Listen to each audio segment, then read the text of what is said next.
Hello friends, welcome back to my channel. My name is Ankur Mehta. दोस्तों, video में हम बात करेंगे the future of Indian cinema.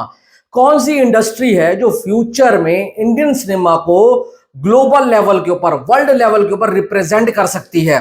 देखो, पैसा बहुत मैटर करता है, पर पैसे से भी ज्यादा कुछ और चीजें मैटर करती है जो सिनेमा के लिए बहुत जरूरी है। तो 5 पॉइंट बताऊंगा क्यों ऐसा मुझे लगता है कि मॉलीवुड सिनेमा फ्यूचर में इंडियन सिनेमा को बहुत आगे लेकर जा सकता है। चाहे वो हम उसको तेलुगु से कंपेयर कर लो, चाहे आप उसको बॉलीवुड से कर लो, चाहे तमिल से कर लो, चाहे कन्नड़ा से कर लो। ये लोग जो कर रहे हैं ना भाई साहब, और कोई इंडस्ट्री नहीं कर रही है। हर इंडस्ट्री एक बड़े बजट की तरफ भाग रही है, स्टार वैल्यू के पीछे भाग रही है कि हमारा ये स्टार है तो पैसा कमा कर लाएगा लाएगा।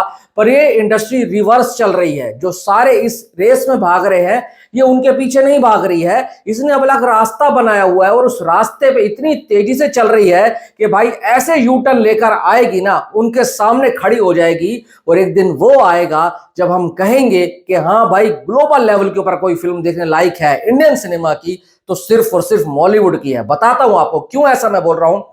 कुछ पॉइंट नोट किया है, थ्योरी मेरी है। अगर आपको लगे कि सही बोल रहा हूं, सच बोल रहा हूं, तो भाई चैनल को सब्सक्राइब कर देना, लाइक कर देना, और उन लोगों के साथ भाई इस वीडियो को शेयर करना जो जेन्युइनली ढंग का वीडियो देखना चाहते हैं। और नहीं भी अच्छा लगता और अच्छा लगता भी है तो भी कमेंट सेक्शन में ना अपनी राय जरूर देकर जाना। और एग्जाम्पल के साथ बताऊंगा। बजट सबसे मेन बात होती है। बजट, जब आपका बजट बढ़ जाता है ना तो डायरेक्टर से लेकर, एक्टर से लेकर और भाई साहब प्रोड्यूसर टेंशन में आ जाता है कि 400 करोड़ का बजट है, अगर ये बजट रिकवर नहीं हुआ तो मार्केट का पैसा कैसा लौटाऊंगा। और वहीं दूसरी तरफ मॉलीवुड वाले भाई कम बजट में एक ऐसी फिल्म बनाते हैं जो रिस्क फ्री होती है। उनका सारा फोकस जो होता है ना फिल्म के ऊपर होता है कि किस तरीके से हमें इतने पैसे में ही एक अच्छी फिल्म बनानी है, और अच्छी फिल्म बना देंगे तो वर्ड ऑफ माउथ भाई साहब फिल्म को खींच कर लेकर जाएगा। क्योंकि उनको पता है उनके पास ऑडियंस कम है, पर वो उस कम ऑडियंस को भी कहते हैं कि कम से कम इस ऑडियंस में से भी 80% जनता को हम थिएटर में लेकर आ गए ना तो हमारी फिल्म सुपर हिट हो जाएगी। वो कैसे आएगी? जब आपकी फिल्म अच्छी होगी। फिल्म अच्छी होगी तो वर्ड ऑफ माउथ सॉलिड होगा।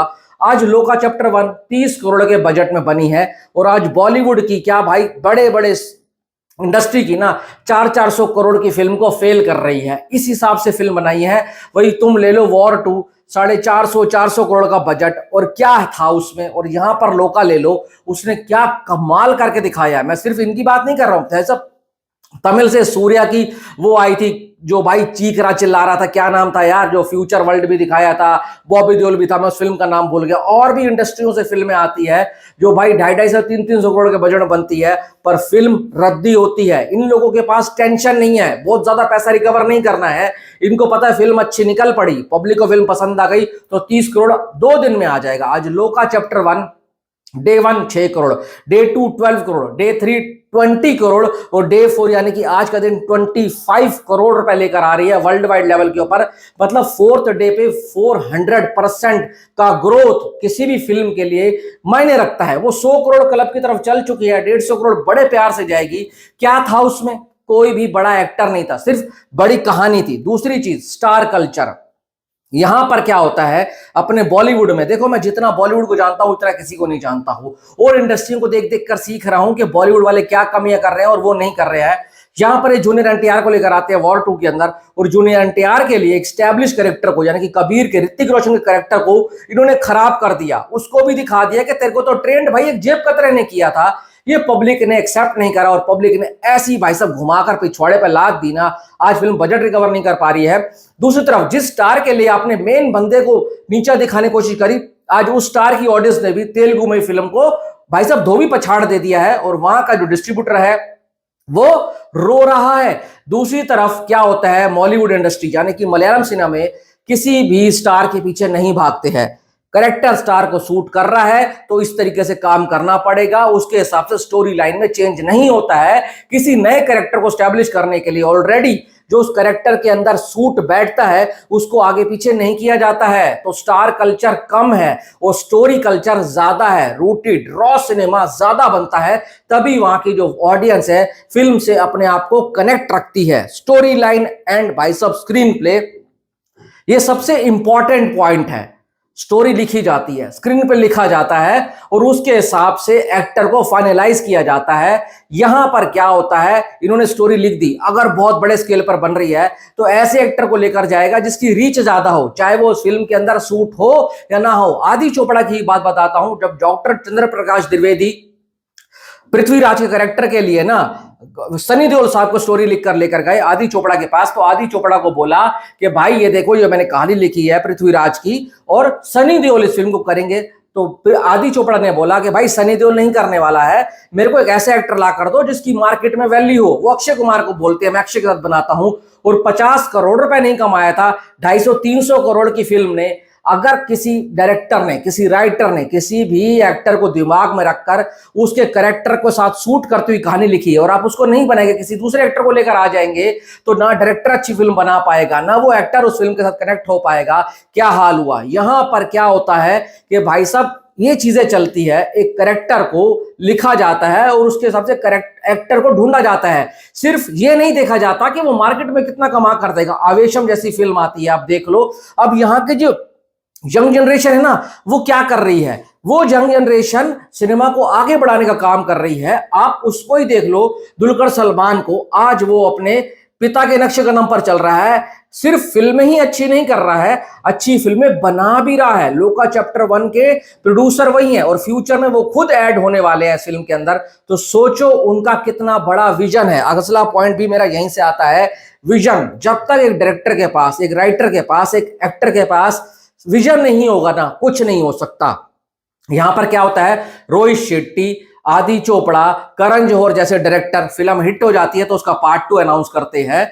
जब हिट हो जाती है फिर वो नई कहानी लिखते हैं, सिर्फ भाई साहब उस फ्रेंचाइजी के नाम का फायदा उठाना चाहते हैं, बट उन्होंने पहले से फ्यूचर नहीं सोचा होता है। आज लोका चैप्टर 1 आई, देखा कितना तगड़ा कमाल कर रही है, 2 आएगी तो कितना तगड़ा कमाल करेगी। मार्को पहले ही अनाउंस हो चुकी थी कि हाँ भाई साहब ये पार्ट में बनने वाली है, पर मार्को शेल्ड हो चुकी है, अब नहीं आएगी। तो ये लोग पहले से सोच लेते हैं इस स्टोरी को हमको 3 पार्ट में, 2 पार्ट में, 5 पार्ट में या फिर 1 पार्ट में खत्म करना है। उसी हिसाब से ये स्टोरी को लिखते हैं, उसी हिसाब से स्टोरी को ही आगे लेकर जाते हैं। पर हमारे यहां पर क्या होता है, पहला पार्ट पैसा कमा कर देगा तो भाई साहब दूसरे पार्ट में चलेंगे। स्पाई यूनिवर्स पैदा ही नहीं हुआ था, इन्होंने पठान से सोचा कि हम यहां से स्पाई यूनिवर्स को लेकर चलते हैं, और उसके बाद क्या ही चल रहा है, कैमियो कैमियो कैमियो करवाते हो जा रहे हैं। उसमें से एवरेज चले गई आपकी टाइगर 3, वॉर 2 आपकी फ्लॉप हो गई। एक फिल्म इकलौती बची है जो पठान, जिसने पैसा कमा कर दिया है। अल्फा का क्या होगा वो भगवान जाने। उसके बाद तो भाई साहब सब कुछ अधर में लटक चुका है। रोहित शेट्टी को देख लो, सिंघम 1, सिंघम 2, सिंघम अगेन, सिंघम रिटर्न, और भैंस की आंख स्टोरी का नाम पर चिंगम है, कुछ नहीं है इनके पास।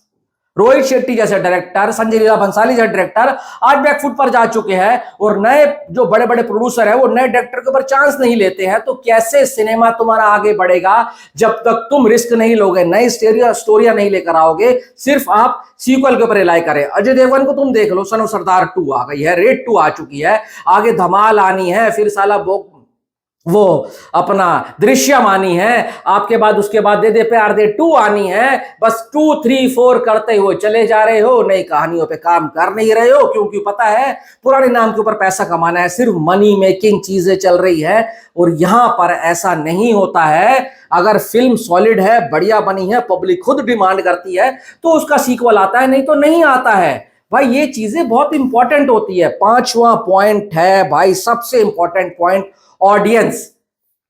मलयालम इंडस्ट्री को पता है, हल्की फिल्म बना दी, ऑडियंस वैसे ही कम है, बिल्कुल एक लिमिटेड दायरा है, एक स्टेट है और ओवरसीज की मार्केट है। अच्छी फिल्म नहीं होगी ना तो ऑडियंस देखने ही नहीं जाएगी, तो 30 करोड़ का बजट भी इनके लिए निकालना मुश्किल हो जाएगा।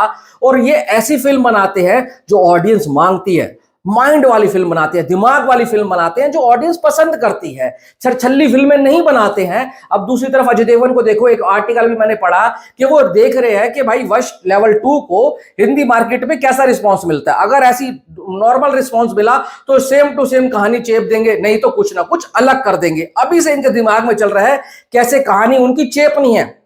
और वहां पर भाई ये क्या करते हैं, अपनी ऑडियंस के लिए अच्छी कहानियां लेकर आते हैं और ऑडियंस को फिल्म पसंद आ जाती है तो ओवरसीज के अंदर फिल्म देख रहे हो कितना तगड़ा कमाती है। आज एक स्टेट की फिल्म पहले दिन के ऊपर 6 करोड़ और दूसरे दिन के ऊपर 20 से 22 करोड़ रुपए, ये कोई आसान बात नहीं है, क्योंकि वो जिस ऑडियंस को टारगेट कर रही है उस ऑडियंस को कैटर करती है, उसको अच्छे से परोसती है और फिर जब ऑडियंस थिएटर जाती है तो बहुत प्यार देती है। और यहां पर क्या है, पब्लिक कहती है छोड़ो यार, कौन जाएगा थिएटर में देखने के लिए, हम इसको ओटीटी पर देख लेंगे, क्योंकि पब्लिक को पहले पता लग जाता है कि स्पाई यूनिवर्स के नाम पर कुछ खास होने नहीं वाला है। जहाज पर लटकेंगे, समुद्र में भागेंगे, ग्राउंड के नीचे भागेंगे, ट्रेन पर बंदे को बचाएंगे और कहानी नहीं लेकर आएंगे नहीं।